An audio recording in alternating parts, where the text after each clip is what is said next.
Hey, what's up everybody? It's Lids, and we're back for some more Gwent, and today we're going to be playing more of the Battle Rush seasonal event, which is an alternate game mode in which we have just 8 seconds to take our turn and 15 seconds to choose our cards in between rounds. That means we have to play a deck that plays extremely quickly. Today we're going to be trying a damage-oriented Skellige deck, so let's give it a look. So today we're going to be playing a Reckless Flurry Skellige deck, which is a nice, quick, and convenient way of applying a bunch of damage. On top of that, the general idea here is do a bunch of damage with our cards, and then have a few cards that get boosted when we deal that damage. So I'll flip through the deck here to show you what we have. Ciri Dash would be one exception to that general theme. If we can get her to get us an additional card, then that's always helpful, and our opponents might not be able to react quickly enough to take her out. And as always, I'll leave the deck list and deck link in the description, so if you want to play this deck yourself, you have everything you need right there.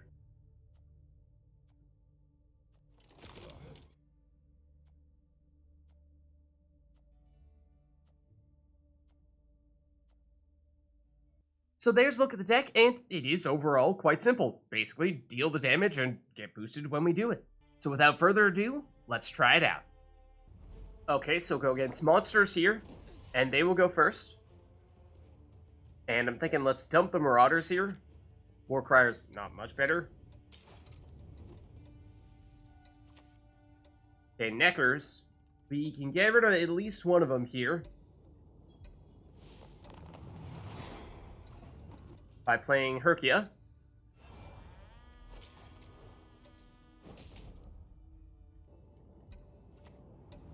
Okay, yeah, and given their leader ability, Blood Sense, does suggest that perhaps we're going to see more vampires, but at least our first unit there has Veil, so that worked out fairly well for us. Let's go with Warcrier now. We're just hoping that Herkja happens to hit the Fletter, which, of course, probably won't happen after I said that, but oh, okay, we lucked out. And now you're going to bleed the Warcrier, and that's fine.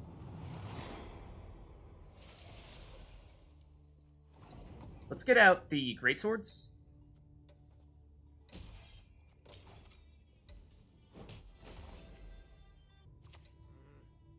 Okay, now who are you purifying and what's not? Ah, okay, understandable on Herkja, given how she had Fail. Makes sense to get rid of that.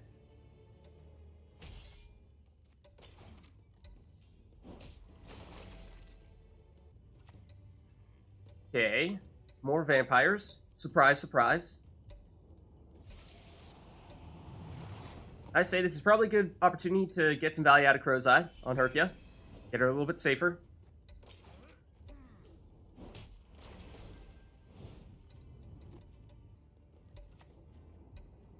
Okay, I assume this is going to be Bleed.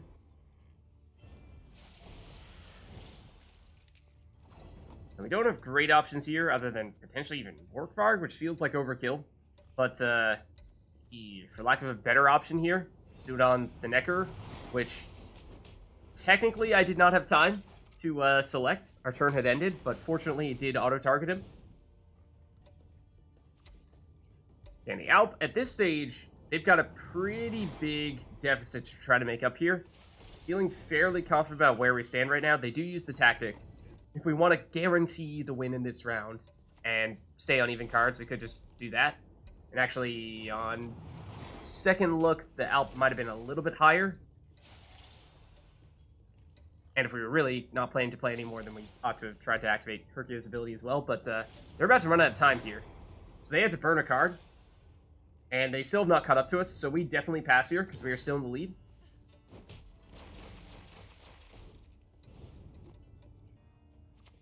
They will try to play another. It'll be a Heat Wave. Get rid of one of our Greatswords.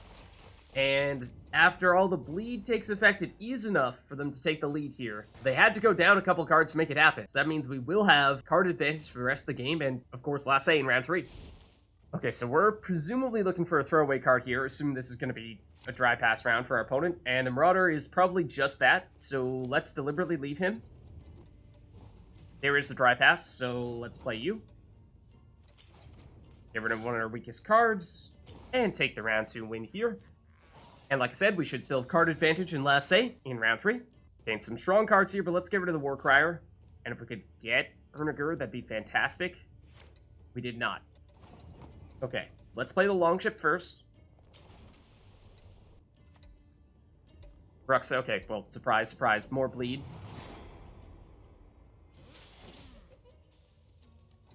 Now let's go Defender in order to set up some other things in melee rail.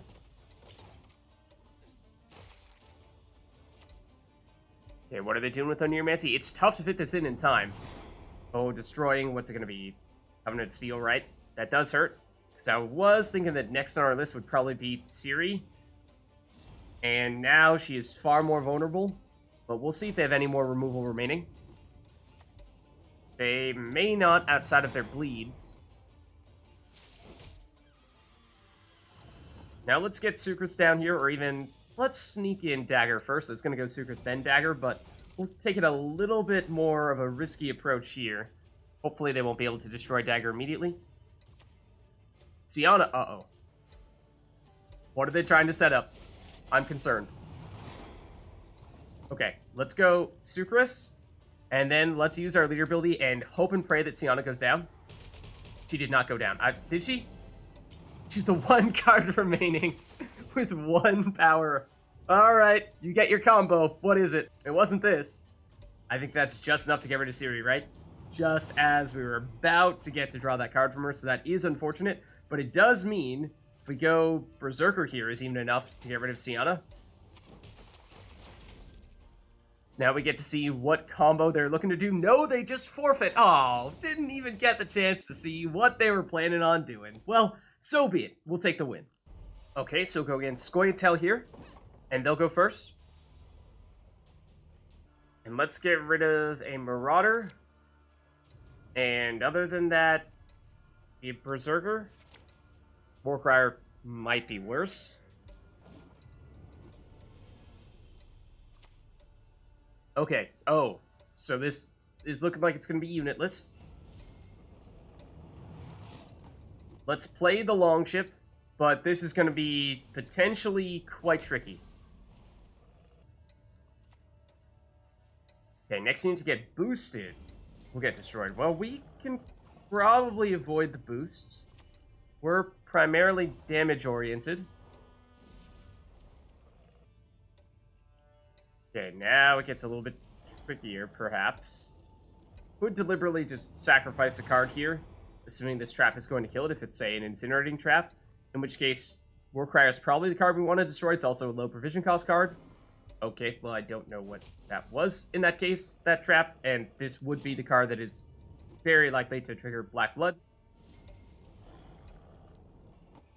Okay, so after more traps, I think we again act on the assumption that that is perhaps an incinerating trap, and this will still get destroyed by it, but we're going to give it a shot.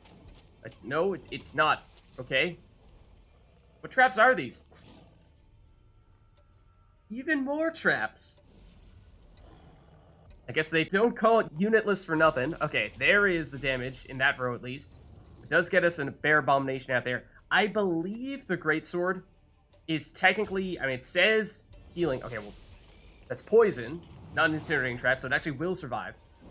But I believe, yeah, that is technically healing, not boosting, which does mean that we can survive the Black Blood with the Greatswords. Okay, well, there's the second round of poison, but we do have another Greatsword that we can throw down after.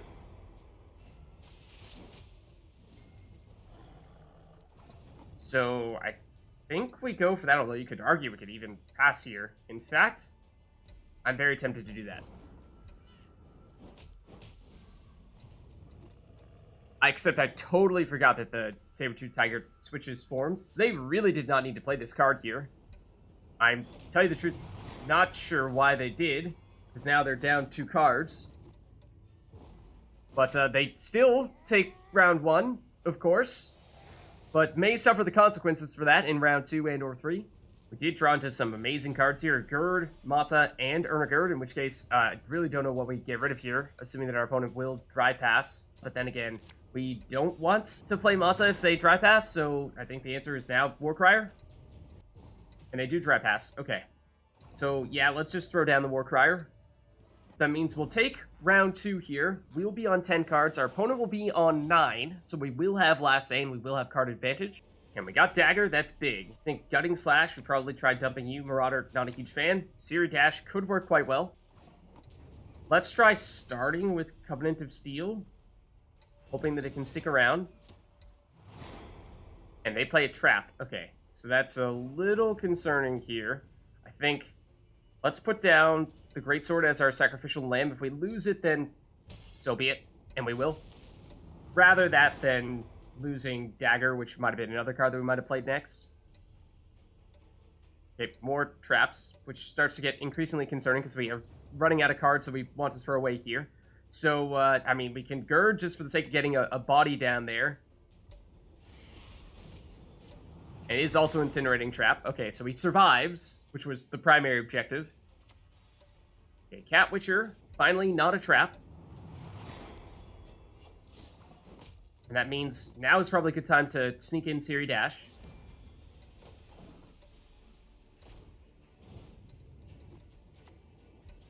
Okay, IBA for, guess what? More traps. I'd like to get Sukrus, but there is a chance he gets destroyed here. Let's try it. He may, depending on how this damage gets split. I think that split the damage just about as well as it could have gotten split. That was one of the traps that I was most concerned about. So I'm happy that that's at least now off the table. Okay, now I'm guessing they're setting up some big elf plays, either Eldain or Vernosel, or however you say her name. Let's go Arnaghad here, because he does now work. And next to Sukrus is, of course, fantastic setup. Okay, more traps. I'm thinking that's the boost when we pass, given where they place that one. Either that or damage to every unit in a row, which is not as concerning, because it's not going to destroy anything here. Okay, don't like Sukrus getting that hurt, but now let's play Dagger.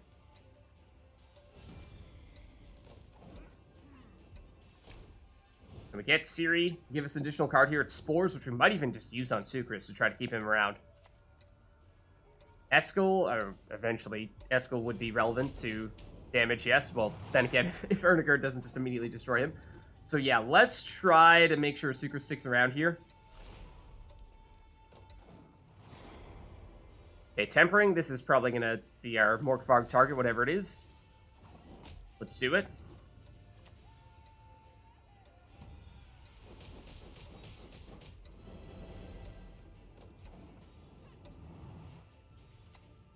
Okay, yep, there's Eldain. Then we'll do Stammelfords, which will have a lot more targets now. So we do this. That gives Dagger a big boost. Actually, we'll save Leader Ability. Technically, if we do Wild Boar the Sea, that should hit everyone twice. And then just clean up the remains with Reckless Flurry. And 68 to 0. Okay, so go against Skellige here. And we'll go first. Okay, and let's dump the Marauder. And let's still dump the Marauder. And then maybe even Crow's Eye. Okay, Morkvarg maybe. Not perfect, but we'll take it. Let's go Longship and Herkja. Those will probably be our earliest cards. And, well, they're thinking the same thing. Not to mention they have a different leader ability than us, but other than that, we could see a pretty similar matchup here. Dare I say mirror. Okay, we don't have Blue Boy Lugos, though. That is interesting, given how we had no choice but to damage him there. Let's go with Ciri, and we're going to see if they have a way to mess with this, or if we're going to get that card draw. And they're just going to boost for now. And while we're at it, I mean, this is a card we'd like to save. Well, tell you what, no. We'll save Covenant of Steel. That would oftentimes be a good card to use to protect Ciri, yes, but if they didn't destroy her on the previous turn, I think she might be safe, dare I say. They're going to pass. Wow, that was fast. We are willing to play more cards here, I think, for sure. So let's do this. Let's go Tactic, and that will definitely be enough. That means we will be down 2 cards, yes, but, I mean, Ciri is going to have a draw card, not to mention we could dry pass in the next round, and that's not a huge deal. So we'll take round 1. Okay, and let's dump Gunning Slash. Love Sukrus. That's a good combo with Covenant of Steel. If we could get Arnaghad, that'd be fantastic. We don't get him here. But in theory, we have a couple cards to burn. So what if we go Warcrier, and then maybe next go with the Marauder? They'll go Matta. Oh. Okay. Well, we might have more cards to burn in that case.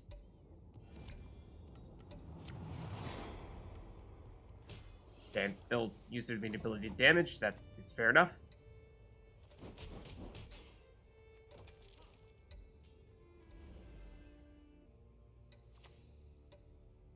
Oh, really? Well, she is the highest unit right now, so she will get damaged. What if we even go with our Matta? I mean, maybe not the best plays in this round, but it does give us the guaranteed big card, namely Dagur for round 3. Okay, now they're gonna heal up. Gotcha. That's why they played her. That's definitely a decent play. Now we do still have another card to burn here, which I mean, we don't really have any great options. Like, sure, we'll use Crow's Eye because we can.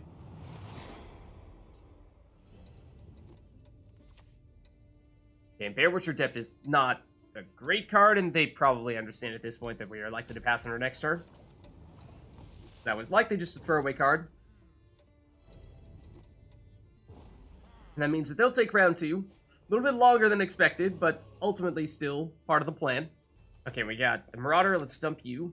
That's the card we were looking for. Gutting Slash, probably dump you as well. Berserker, we can use it. Oh, scenario. Okay, didn't see that one coming. Interesting. Okay, let's get down. Where are you hiding? The Defender? Now, if they have Grimace, they're going to have Purification, but at least at the moment they don't, so that's a good sign. They're going to get a pretty decent amount of boosts out of those Preachers, but we do have a Spores, so there is that. And let's next go... Where'd you go? Sukrus, where are you? There you are. Okay, more Druids, sure. So basically just typical scenario stuff here.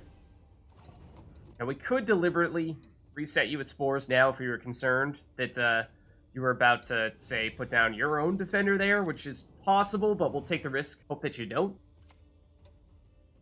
Okay, more Druids, but at this point, obviously, the scenario has already run its course. Okay, now let's get you down as well. Yeah, and actually, the Smallblood Priest is going to boost Dagur, which is pretty nice. Okay, and that does make you want better as well. So they've got a decent synergy here. Let's go Drummond Berserker. And those are all cards, the Greatsword, Berserker, that we could have potentially put next to Sukrus and went the safe route and kept the Defender protected by Sukrus instead. And then, oh! Really now? You don't say. You don't say.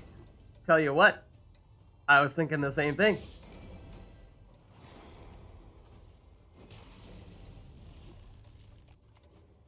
Okay, now they play Sukrus. Okay, well, it's a little bit late for that because Sukrus gets destroyed. Yeah, their sequencing was off there. Let's use maybe even Stammelford's here. And sure, we'll go leader ability as well. We can get rid of Arnaghad, that'd be great, but at this point, at 2 strength, he's barely a factor. Yeah, Gutting Slash doesn't have the Bloodlust bonus, and also just can't get rid of our Defender yet. So at this stage, let's go, yeah, I guess Wild Boar the Sea.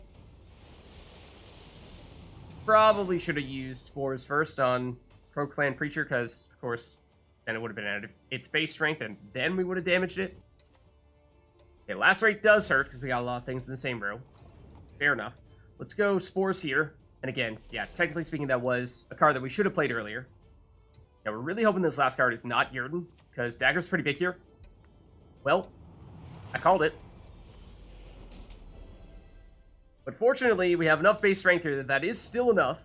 And Giant Boar, it doesn't matter where we play you at all, so we'll just play you for the sake of playing you. And that will still do the trick. So there's a look at a quick, high-damage Skellige deck from the new Battle Rush seasonal event. If you liked the video, make sure to hit the like and subscribe button, and leave a comment down below to let me know which other cards, archetypes, and factions you'd like us to experiment with next. Thank you all for watching, and I'll catch you next time.